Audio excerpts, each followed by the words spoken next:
Hello viewers, আসসালামু আলাইকুম। আপনারা সবাই কেমন আছেন? আশা করি সবাই ভালো আছেন, আল্লাহর রহমতে আমিও ভালো আছি। সো আজকে সকাল সকাল বেরিয়ে পড়লাম।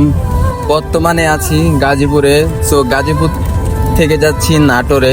নাটোরে কেন যাচ্ছি? আজ আমাদের বন্ধুর বিয়েতে। এখন বাজে 7:59। পিছনে অনেক শ্রমিকের ভিড়, কারণ অফিসে টাইম হয়েছে।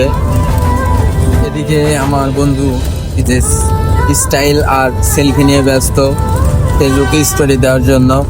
যাই হোক, আমরা অনেক মজা করতেছি, যে ভাবছি যে বিয়েতে যে অনেক আনন্দ হবে।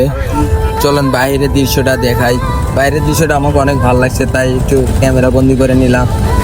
5ই আগস্টে যে ছাত্রছাত্রীরা যে স্বাধীনতা অর্জন করেছিল, সেই স্মৃতি ঢেকে রেখেছে।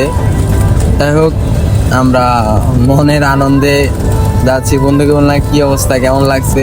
বন্ধু বলতে সে আইন লাগতেছে, সেই সাথ। এই যে দেখুন কি করতেছে, খুব মনে আনন্দ নিয়ে যাচ্ছে। যাই হোক, আল্লাহ তাআলা যেন সুষ্ঠুভাবে গন্তব্যে পৌঁছার তৌফিক দান করে। ভালো থাকবেন সবাই, ধন্যবাদ সবাইকে।